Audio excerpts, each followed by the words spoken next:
예, 주보로 가보시면 제가 이렇게 썼습니다. 부활절이라는 절기는 성경에 없으며 오히려 바빌론 신비 종교와 연관된 것임을 우리는 잘 알고 있습니다. 우리 교회에서 출간한 책 중에서 두 개의 바빌론이라는 책, 좀 책은 두껍고 어렵지만 정말 이 바빌론이라고 하는 이 책에 대해서 한번 제대로 공부하고 싶으신 분들은 한번 정말 애써서 한번 읽어볼 만한 책인데요. 거기에 그것뿐만 아니라 또 조그만 책자 또 있어요. 이성과 우성이라고 하는 그 책자에도 보면은 또 그 이외에도 여러 곳에서 이 부활절에 대해서는 어떻게 이방 종교와 연관되어 있는지는 잘 얘기가 나와 있는 것을 우리는 이미 잘 알고 있지만, 그러나 이러한 지식으로 무지한 사람들을 판단하거나 우쭐해서는 안 됩니다. 고린도전서 8장 1절에 이렇게 나와 있죠.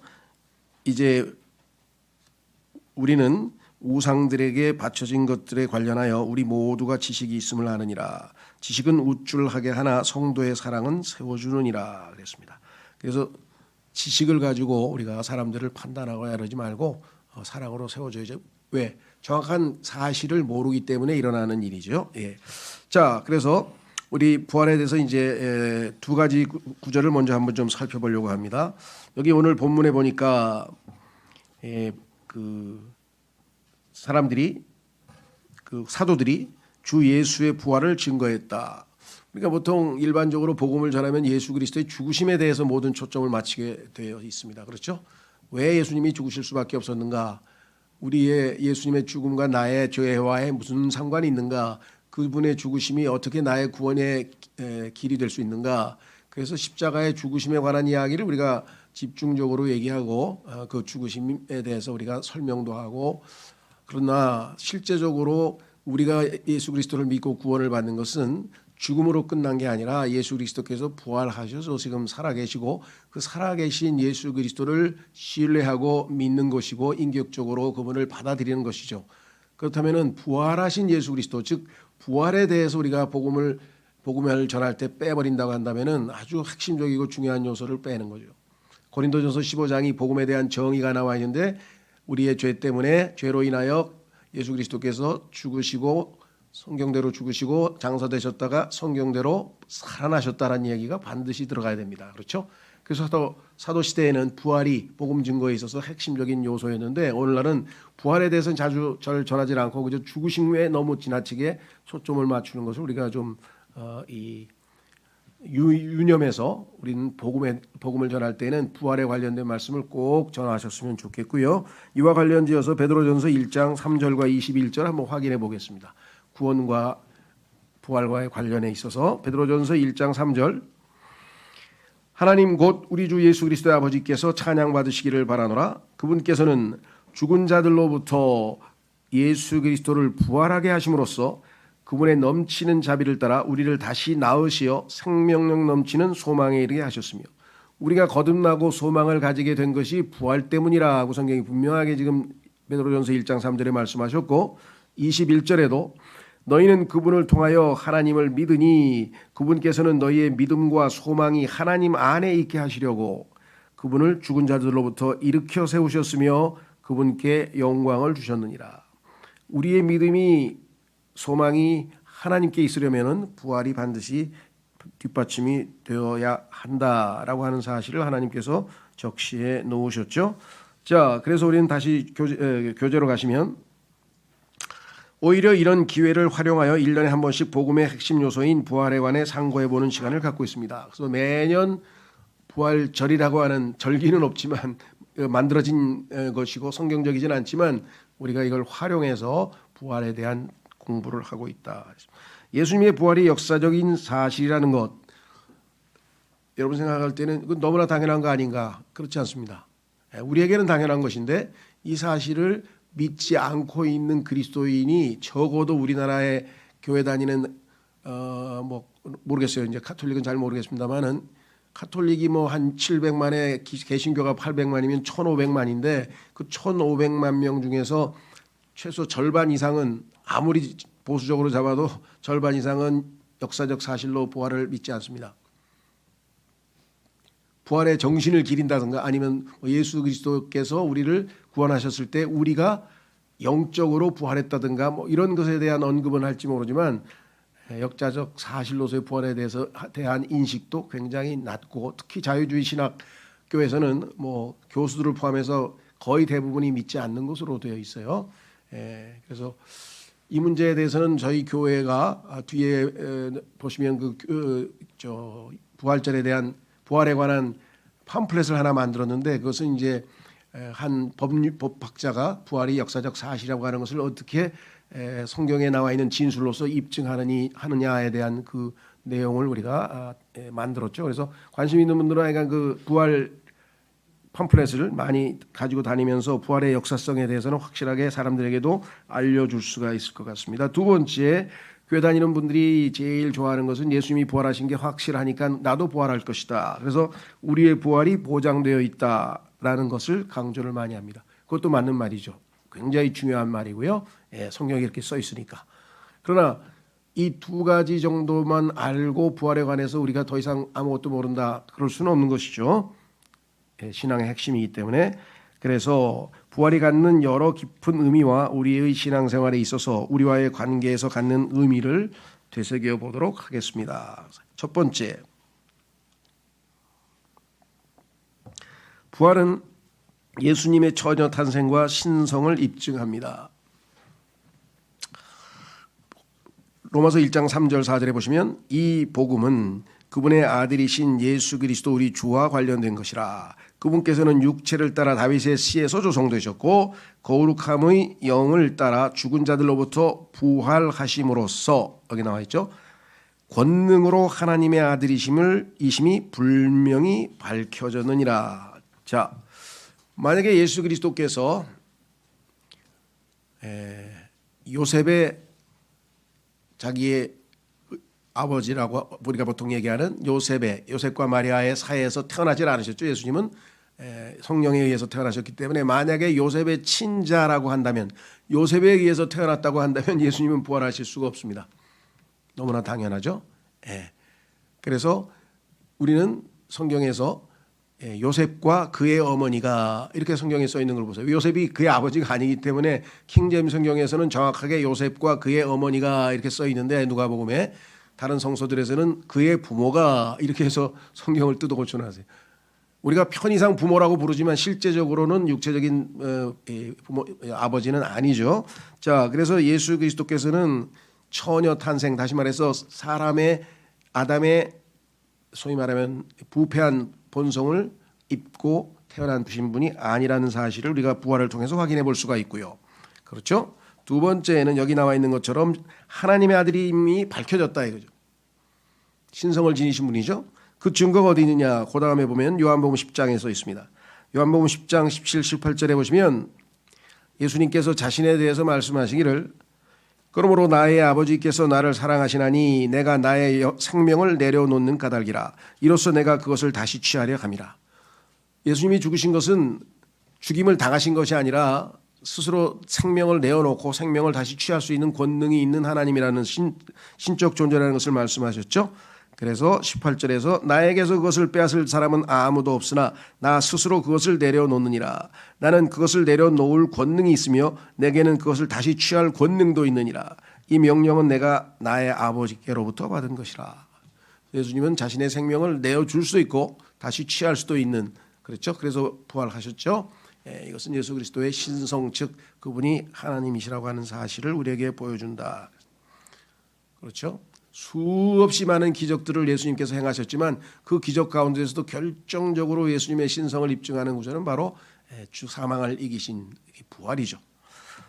자, 그래서 우리는 첫 번째 부활에 관해서 두 가지 처녀 탄생과 신성을 입증한다는 것을 우리가 확인해 봤고요. 두 번째는 부활을 마음으로 믿어야 구원을 받습니다. 자, 아까 우리 봤던 구절도 있는데요. 자, 우선 로마서 10장 8절 9절에 이렇게 나와 있습니다. 로마서 10장 8절 9절에 그러나 그것이 무엇을 말하느냐? 말씀이 너에게 가까이 있으니 바로 너의 입안에 있으며 너의 마음속에 있도다 하니 곧 우리가 선포하는 믿음의 말씀이라. 내가 만일 너의 입으로 주 예수를 시인하고 하나님께서 그분을 죽은 자들로부터 살리신 것을 너희 마음속에 믿는다면 너는 구원을 받으리라. 그러니까 부활을 믿는 것은 구원의 조건입니다. 그래서 부활은 안 믿고, 그렇죠? 예수님이 나를 위해서 죽으셨다는 것만 믿으면은 누구를 믿어요? 죽으신 예수님을 믿는 겁니까? 아니면 예수님이 가르쳐 주신 사상을 믿는 겁니까? 예수님이 남겨놓으신 성경만 우리가 따르는 건 아니죠. 예수님은 지금 살아계신 분이시잖아요. 그렇죠? 그래서 부활하신 예수님을 우리가 마음으로 믿는 것. 그래서 그분을 성경에서는 받아들인다 그랬어요. 성경에서 요한복음 1장에서 예수님을 받아들이는 자, 곧 그분의 이름을 믿는 자 그랬는데 그 받아들인다는 동사가 우리가 수신한다는 receive라고 하는 동사죠. 예수님을 우리가 마음으로 살아계신 분이니까 받아들였더니 하나님께서 그 아들 안에서 우리를 받아주셨다. 그때는 이제 accept란 단어를 썼는데요. 우리를 하나님의 아들로 인정해 주시고 받아주셨다. 이렇게 성경에 써 있습니다. 자, 그래서 부활은 마음으로 믿을 때 우리에게 구원이 이루어진다. 그래서 구원의 핵심 조건이다라는 사실을 우리가 알 수가 있죠. 세 번째는 부활은 우리의 칭의의 근거입니다. 그랬습니다. 부활은 우리의 칭의의 근거입니다. 그랬습니다. 이 구절은 우리에게 소위 말하면 구원의 영원한 보장을 확실하게 우리 마음에 새겨줄 수 있는 위대한 구절이죠. 아직도 구원의 영원한 보장에 대해서 이런저런 이유로 인해서 확신을 가지고 못하시는 분들이 계신 것 같아요. 그 중에서는 더러 성경을 나름대로 열심히 공부하시는 분들 가운데에서 성경을 읽다 보면 구원을 잃어버릴 수도 있을 것 같은 구절들이 상당히 많이 발견됩니다. 특히 히브리서에서 히브리서 3장, 6장, 10장에 발견되기도 하고요. 또 이 로마서에서 소위 말하면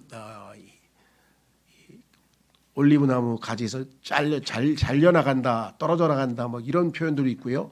갈라디아서에도 은혜에서 떨어져 나간다는 표현도 있고요. 이런 표현들을 읽으면은 마음이 불안해지는 사람들이 들어 있는데, 그럴 때마다 우리는 부활이라고 하는 것은 우리가 우리의 죄값을, 우리의 빚을 하나님께서 다 완전히 갚으셨다고 하는 일종의 영수증과 같은 거예요.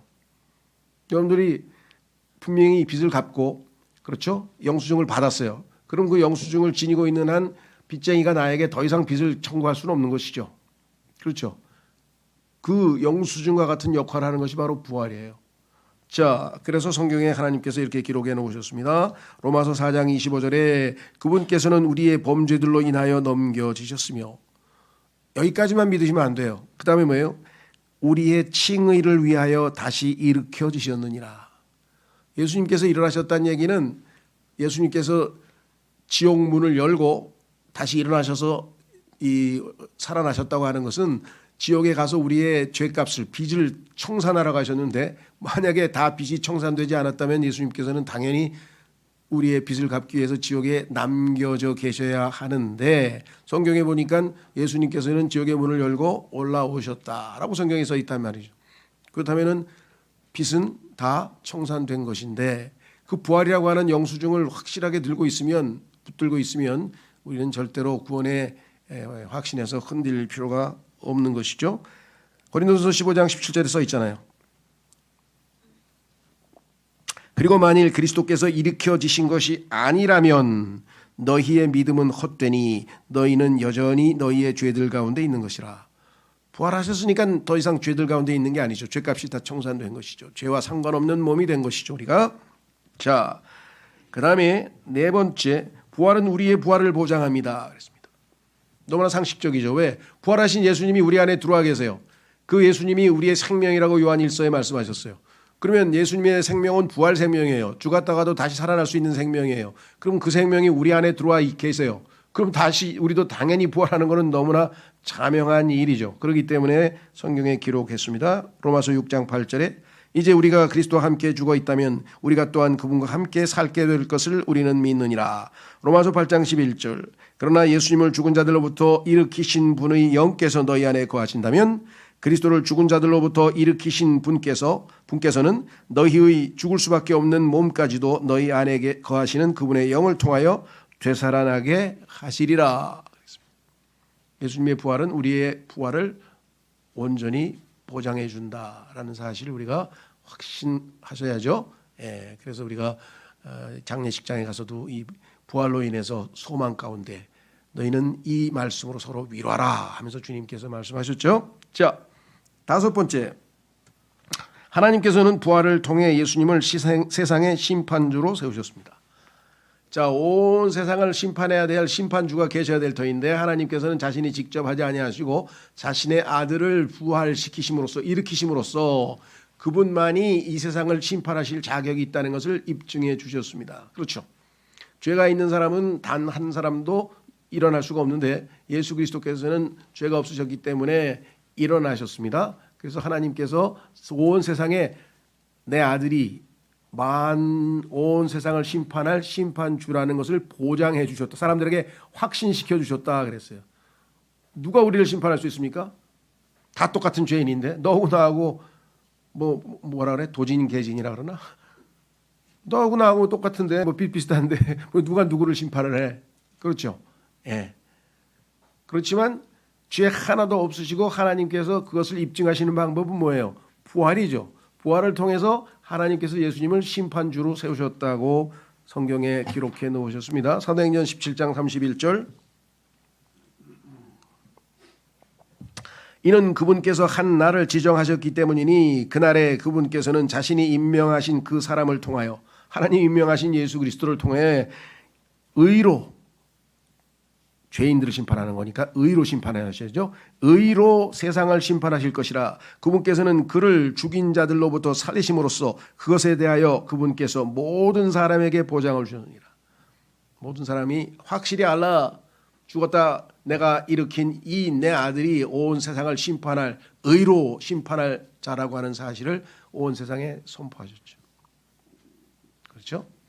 자, 그 다음에 우리는 여섯 번째로 가서 하나님께서는 부활을 통해 예수님을 다윗의 보좌에 앉히셨습니다. 자, 사도행전 2장 30절로 가보겠습니다. 사도행전 2장 30절. 그러나 그는 예언자였기에, 여기서 그는 다윗입니다. 다윗이 예언자였기 때문에 구약의 시편에다가 예언을 해놨는데, 그리고 하나님께서 그에게 맹세로 서약하신 것, 곧 육체에 따라 그의 허리에서 나온 열매로부터. 우리는 예수님이 다윗의 아들이라고 성경에 써 있죠. 예, 육신적으로 보면은 예수님은 다윗의 가문에서 태어났잖아요. 그래서 로마서 1장에도 써 있고요. 그렇다면 여기 나와 있는 것처럼 다윗의 어디 갔어요? 죄송합니다. 예, 그의 허리에서, 자, 그의 허리에서 나온 열매, 예수님이시죠. 로부터 그분께서 그리스도를 일으켜 세우시고, 하나님께서 그리스도를 일으켜 세우셨습니다. 부활시키셨습니다. 그의 보좌 위에 앉히시라는 것을 알았기에, 하나님께서는 자신의 아들을 십자가에서 죽게 하시고 그를 다시 일으키셔서 다윗에게 약속하신 영원한 보좌, 영원한 왕국의 보좌 위에 앉히실 것을 예언을 했다, 이렇게 되어 있습니다. 그렇죠? 예, 그래서 부활은 예수 그리스도께서 왕좌의 보좌에 앉으실 분이심을 입증해 준다라고 했습니다. 자, 그 다음에 일곱 번째로 가서 하나님께서는 부활을 통해 예수님을 대제사장으로 삼으셨습니다.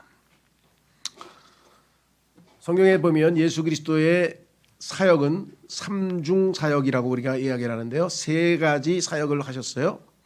첫째는 우리가 잘 아는 것처럼 신명기에서 말씀하신 것처럼 모세와 같은 예언자를 하나 세우시겠다 했는데 그 모세와 같은 예언자 역할을 하신 분이 예수 그리스도시죠. 네, 두 번째는 아론과 같은 대제사장의 역할을 하시는 분이 예수 그리스도시고요. 그 다음에 다윗처럼 왕으로 이 땅에 오셔서 천년왕국에서 만천하를 다스리실 분이 예수 그리스도시죠. 그렇죠.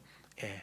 그래서 예수님께서는 두 번째, 다시 말해서 대제사장이 되시기 위해서는 당연히 어떻게 됐습니까? 예언자로서 예수님은 우리의 죄값을 치르기 위해서 죽으셨잖아요. 고난당하시고 죽으셨잖아요. 근데 그분이 부활하지 않고서야 어떻게 대제사장이 되실 수 있겠습니까? 그렇죠? 자, 그래서 우리는 로마서 8장 34절로 가시면 정죄하는 자는 누구냐? 누가 감히 정죄하느냐? 죽으신 분은 그리스도시니 진정 오히려 다시 살아나셨도다. 그분께서는 바로 하나님의 오른편에 계시며 또한 우리를 위하여 중보하시는도다. 그러니까 예수 그리스도의 부활을 통해서 하나님께서는 예수 그리스도를 대제사장으로 세워주셨다. 이렇게 성경에 분명하게 나와 있습니다. 자, 그 다음에 이제 이건 미래적인 얘기들이 주로 나왔고요. 자, 우리는 이제 세 가지 지금 현재 이 땅에서의 우리의 신앙생활과 관련지어서 부활은 어떠한 의미를 가지고 있는가, 이것이 우리에게는 제일 관심 사항이겠죠. 그렇죠? 자, 그러면은 여덟 번째로 가셔서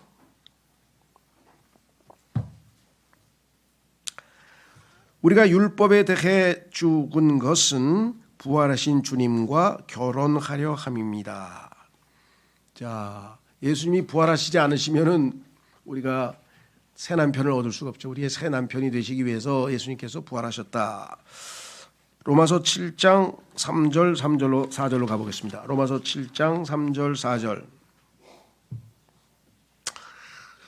예, 이 구절을 한번 좀 성경을 좀 찾아보겠습니다. 왜냐하면 이 구절에 대해서 아직도 성경적으로 정확하게 의미를 파악하고 있는 분들이 거의 없는 것 같아요. 그래서 이 구절에서 옛 남편이 누구냐, 새 남편은 예수님이 맞는데 옛 남편이 누구냐를 두고 아직도 정확하게 이 성경을 파악하지 못하는 분들이 대부분입니다.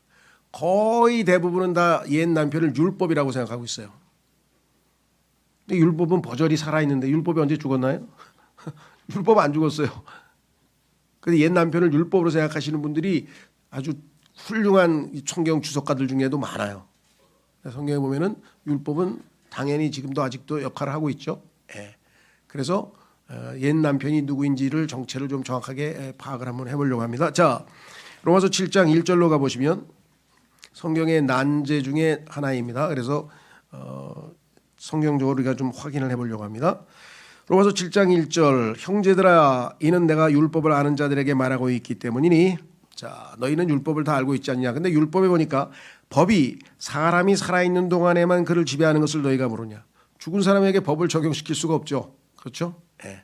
죽은 사람이야 뭐 법이 아무리 적용하려고 해도 대상이 없어졌는데, 이는 한 남편을 둔 여자는 그녀의 남편이 살아있는 동안에 그에게 법으로 매여 있으나, 살아있으면 남편과 아내에게 관련된 법이 엄연히 존재하니까 그 법에 따라서 순종해야죠. 법을 어기면 벌을 받죠. 그런데 만일 그 남편이 죽는다면 그녀는 자기 남편의 법에서 풀려나기 때문이라. 남편이 죽었어. 그러면 남편과 아내와의 사이에서 적용되는 법은 더 이상 아내에게 적용이 될 수가 없죠. 왜냐하면 남편이 없어졌으니까. 그렇기에 만일 그녀가 그녀의 남편이 살아있는 동안 또 다른 남자와 혼인하게 된다면 그녀는 간음하는 여인이라 불리리라. 그렇죠. 다른 남편이 살아있는데 다른 남자하고 소위 말하면 간음하면 그거는 당연히 큰 죄죠. 그러나 만일 그녀의 남편이 죽는다면 그녀는 그 법으로부터 자유로우니라. 남편이 없으니까 하나님의 말씀, 율법의 근거에서 재혼할 수 있는, 즉 새 남편을 얻을 수 있는 권리가 주어지는 것이죠. 자, 그렇기에 그녀가 또 다른 남자와 혼인하게 되더라도 그녀는 전혀 간음하는 여인이 되지 아니하느니라. 그러니까 이게 누구에 대한 얘기냐? 이제 우리에 대한 얘기인데요. 그래서 4절, 나의 형제들아 이런 이유로 너희도 그리스도의 몸으로 인하여 율법의 죽은 자가 되었느니라. 여기 죽은 자는 누굽니까? 너희라 그랬잖아요. 율법이 죽은 게 아니죠. 죽은 자는 너희예요. 근데 이 성경에 보니까 이 너희가 우리의 옛사람이에요. 우리의 육신이에요. 이는 너희가 다르니 곧 죽은 자들로부터 일으켜지신 그분과 혼인하게 되도록 하려 함이요 우리가 하나님께 열매를 내도록 하려 함이라. 이는 우리가 육신 안에 있었을 때 율법에 의하여 존재했던 죄들의 움직임들이, 그래서 육신에 대한 얘기가. 자, 창세기를 좀 기억을 잘 하셔야 돼요. 창세기에서 여러분 잘 아시는 것처럼 하나님께서 흙으로 인간을, 그렇죠, 진토로 사람을 만들고 거기에다가 하나님께서 숨을 불어 넣으셔서, 그렇죠, 인간은 살아있는 혼이 되었습니다. 그 숨을 불어 넣은 것을 성경에서는 스가랴서 1장에서 사람 속에 영을 지으신 분이라고 성경에 써 있어요. 하나님께서 사람 속에 영을 지어 넣으셨죠.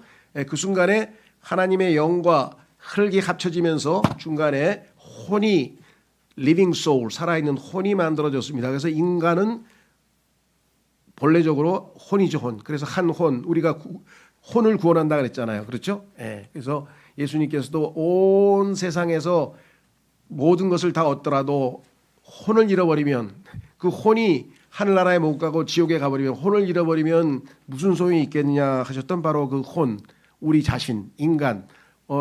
이 히랍 사람들은 자라는 말도 썼고요. 또 에고라는 말도 썼고요. 나는 누군가 할 때 바로 나죠. 그 나. 육체 안에 거하고 있는 나의 혼. 그렇죠. 자, 그래서 우리는 여기를 통해서 창세기에서 하나님께서 먹지 말라고 명하셨던 그 선과 악의 지식의 나무를 먹는 순간에, 그렇죠, 우리의 영은 죽었다 이렇게 표현하죠. 우리가 없어진 건 아니에요. 영이 기능이 고장이 났어요. 그렇죠? 예. 그리고 우리의 혼은 우리의 육과 하나가 되어서 혼인해서, 이것은 옛 남편이죠. 그래서 성경에서 보면은 우리의 몸과 우리의 혼이 들러붙어서 하나가 됐고, 이것을 성경에서는 타락한 몸 또는 육신이라고도 부르게 되어 있습니다. 그렇죠? 예. 그래서 성경에서 혼인하면 어떻게 된다 그래서 둘이 한 육체가 된다 그랬죠. 한 육체가 된다고. 그렇죠? 예. 자, 그래서 이렇게 된 상황에서 우리가 예수 그리스도를 이제 영접을 했어요. 예수 그리스도께서 우리 안에 들어오셨어요. 성령께서 하나님의 말씀의 검으로, 그래서 하나님의 성령의 검, 하나님의 말씀으로 우리를 어떻게 했습니까? 손으로 하지 않은 할례, 우리의 유대인들이 하는 육체에다 하는 할례가 아니라 하나님의 그 말씀이, 그 날카로운 칼이, 영적인 칼이 우리를 도려냈죠. 성경에서 골로새서에서 그것을 우리의 육신의 죄들의 몸을 벗어버렸다 이렇게 표현했어요. 그러니까 우리의 혼과 우리의 몸과 우리의 혼과 우리의 영혼이 지금 고장이 나서 죽어버렸고요. 그래서 들러붙어서 하나가 됐는데 예수님을 영접했더니 성령께서 들어오셔서 우리의 죽은 영은 되살아났고, 이게 거듭남이죠. 다시 태어남이죠. 성령에서 난 것은 우리의 영이라 그랬죠. 죽어있던 것은 영밖에 없어요. 영이 다시 살아났어요.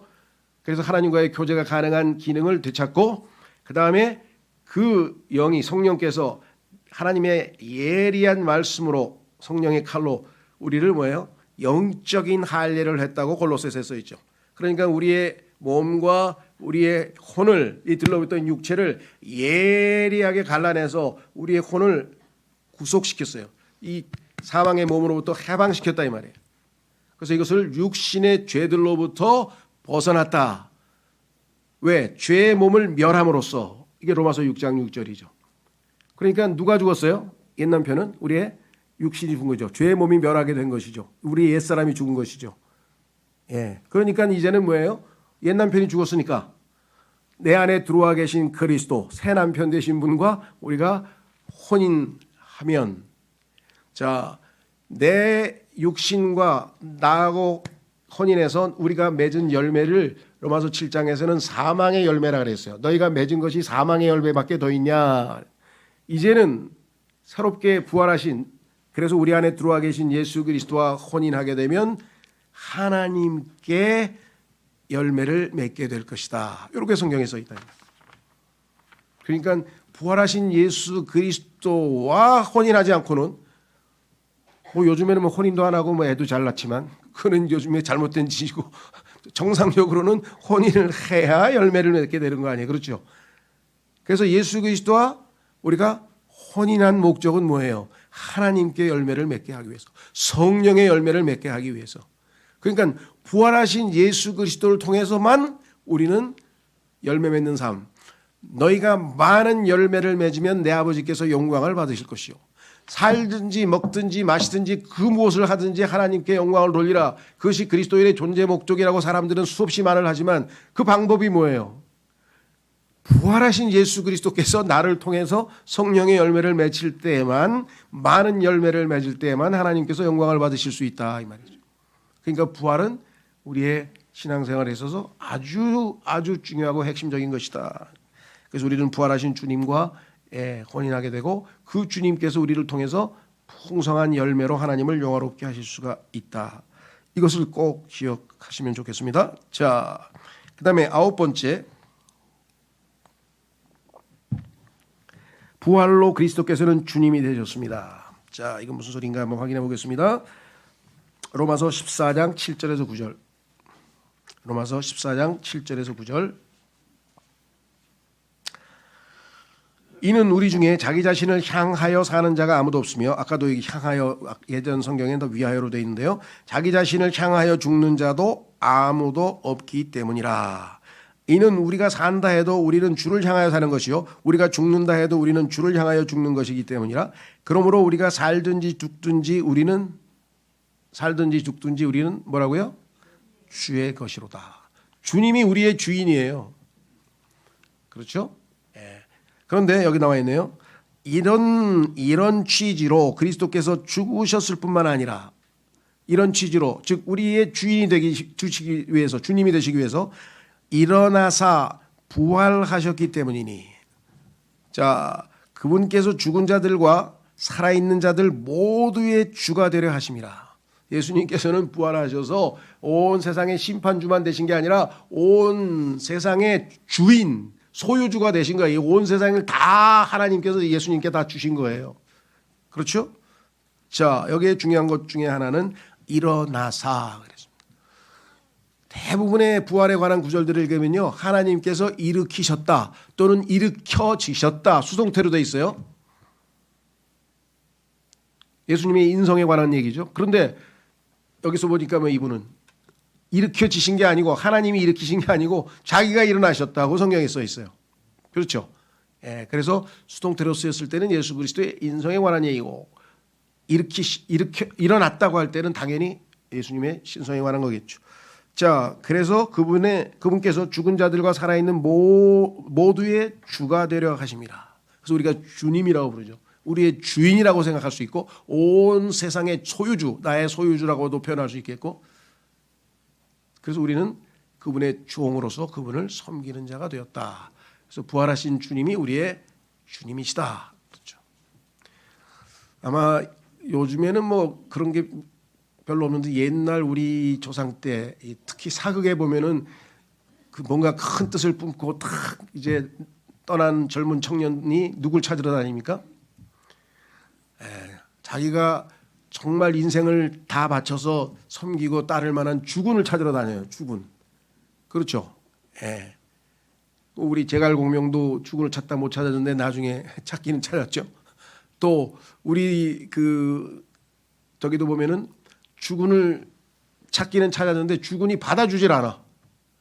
그 주군한테 인정받으려고 가서 그냥 몇 년을 청소도 하고 뭐도 하고 시키는 대로 해가지고 나중에 정말 자기의 제자로 억셉트 받아주는 그거죠. 우리 조선 말로는 거두어 준다. 우리 조선 시대에는 거두어 준다는 표현을 썼는데 성경에서 그걸 억셉트라고 그래서 하나님이 받아주신 거예요. 넌 내 제자로 삼겠다. 내 사랑하는 아들 안에 있는 너니, 내 아들 안에 있으니, 사랑하는 아들 안에, 사랑받는 아들 안에 있으니 내가 너를 아들 안에서 받아주겠다. 그래서 우리의 예수님은 주님이 되셨다 그랬습니다. 자, 마지막으로 열 번째 아까 하나 더 읽어야죠. 사도행전 22장 36절에도 써 있네요. 예수님이 주님으로 하나님께서 삼으셨다는 얘기가.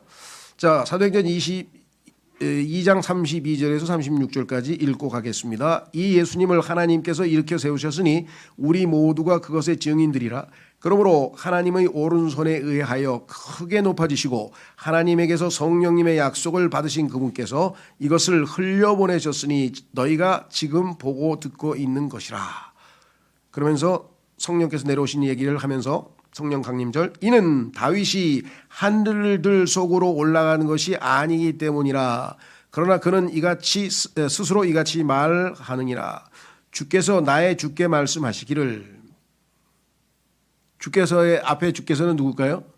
하나님께서, 아버지께서 나의 주께, 나의 주님이신 예수님께, 아드님께, 아버지가 아드님께 말씀하시기를 너는 나의 오른편에 앉아 있으라. 그래서 히브리서 1장에 보면 뭐라고 써 있습니까? 예수님이 하나님의 오른편에 앉아 계신다고 써 있어요. 아버지 말씀대로 순종하셔서 승천하셔서 하나님 오른쪽에 앉아 계신다고 성경에 써 있죠. 예, 확인해 보시면 그대로 써 있습니다. 곧 내가 너의 적들을 너희 발등상으로 삼을 때까지라 하셨나이다. 그러면 완전히 이제 모든 하나님의 경륜이 끝나는 날이죠. 그러므로 이스라엘 집 전체는 명백히 할지니 하나님께서는 그 동일한 예수님 곧 너희가 십자가에 못 박은 분을 주뿐만 아니라 그리스도로 삼으셨도다. 메시아로 삼으셨도다. 그렇죠? 부활하신 예수 그리스도께서 바로 주님이시다. 우리의 주님이시다. 그러니까 전 세계에서 제일 최고의 주군을 모시고 있는 거예요, 우리가. 이 세상에 그 누구도 사망을 이기고 부활하신 분은 없어요. 그 누구도 죽었다가 다시 일어나신 분은 없어요. 그렇죠? 예. 마지막으로 10번째. 주님의 죽으심과 일치할 때 부활의 권능을 소유하게 됩니다. 여기서 이제 우리가 실질적으로 적용을 해야 되는데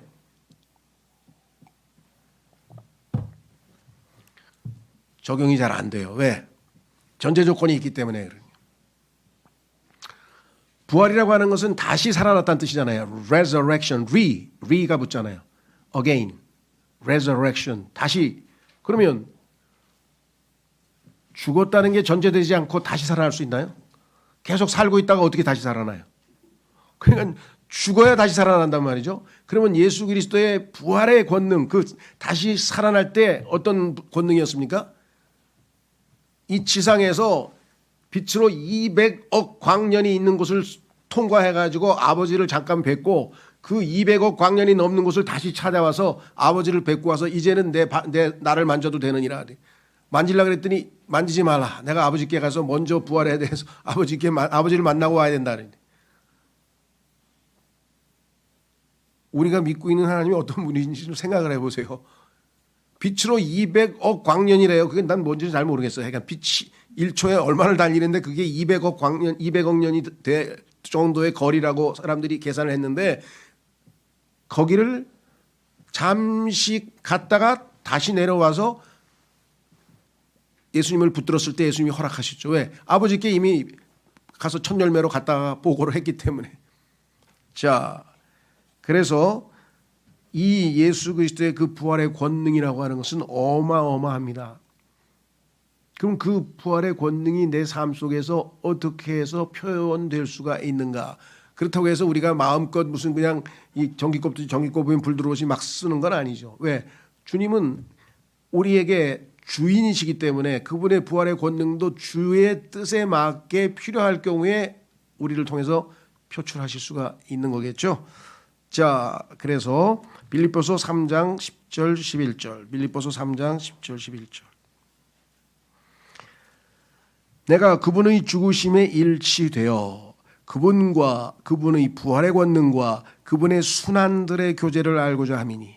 죽으심에 일치돼야 되고요. 두 번째 순환, 그분의 고난, 그분의 sufferings, 그분의 이 땅에서의 그 고난과 교제를 통해서, 즉 우리가 고난을 통해서 예수 그리스도의 죽음을 맛보는 삶을 살 때, 십자가를 지고 주님을 따를 때, 자기 자신을 부인할 때 뭐라고 표현하든 간에 그러한 순종과 체험이 없이 부활의 권능이 나를 통해서 나타난다? 그건 불가능이다 이 말이에요. 그래서 우리가 많은 경우 이걸 체험을 못해요. 왜? 그 희생을 치르려고 하질 않으니까. 자기 자신을 내려놔야 되잖아요. 자기 자신을 부인해야 되잖아요. 십자가를 지고 주님을 따라야 되잖아요. 그렇죠? 여기 나와 있죠. 그래서 그리스도를 죽은 자들로부터 일으키시어 11절 어떤 방식으로든 내가 죽은 자들의 부활에 도달하려는 것이라. 성경에 보면은 첫째 부활을 더 나은 부활이라 그랬어요. 예. 죽을 맛보지 않고 죽는 건 사는 거니까. 그래서 더 나은 부활, 첫째 부활을 언급하고 있는데요. 이 권능은 에베소서 1장 20절에 어느 정도의 파워냐? 그 권능은 그리스도 안에서 그분께서 그리스도 안에서 역사하신 것이니. 하나님께서 역사하셨죠. 그리스도 안에서 그분께서 그리스도를 죽은 자들로부터 일으키시어 하늘의 초소들에 있는 그분 자신의 오른편에 그리스도를 두셨고. 그러한 권능이 우리 안에서도 표현되고 그죠? 나타날 수가 있는데 그것은 예수 그리스도의 죽으심에 일치하고 그분의 순환의 교제에 동참하는 것. The fellowship of sufferings. 순환에 동참하는 그런 주님과 같이 십자가를 지고 동행할 때에만 우리를 통해서 역사가 가능하다 말씀하셨죠. 예, 그래서 우리는 다시 한번 부활에 대해서 깊이 묵상하고 특히 우리에게 적용될 수 있는 것, 우리는 이미 부활을 마음으로 믿어서 구원을 받았습니다. 2절, 부활은 우리의 칭의의 근거입니다. 우리가 더 이상 구원에 대해서 의심할 이유는 없습니다. 우리의 부활은 보장되어 있으니 소망 가운데 믿음으로 살아갈 수 있습니다. 그리고 그분은 이제 우리의 주님이 되셨고 우리는 그분과 혼인해서 그분을 통해서 성령의 열매를 맺어서 하나님께 열매를 맺어드리고 그리고 권능 있는 이 땅에서의 승리의 삶을 살려면 그분의 부활의 권능을 힘입을 수가 있다 그랬습니다. 예, 마지막 PS 요거는 고린도후서 5장 15절에 나와 있는데요. 오늘 우리가 암송했던 구절이네요. 한번 다 같이 읽어보겠습니다. 시작. 그런즉 그분께서 모두를 위하여 죽으신 것은 살아있는 자들이 이제부터 자신들을 향해 살지 않고 자신들을 위하여 죽었다가 다시 살아나신 그분만을 향해 살게 하려 하심이라. 아멘. 자, 우리 오늘 주신 말씀을 통해서 주님 피상적인 부활에 대한 그런 막연한 생각이 아니라 매일매일의 삶에서 부활하신 주님, 그 주님의 부활이 나에게 얼마나 큰 의미가 있는지 깨닫게 하시고 부활의 권능을 힘입어 주님 열매 맺는 삶으로 주님께 영광 돌리게 해주십시오. 다 같이 기도하겠습니다.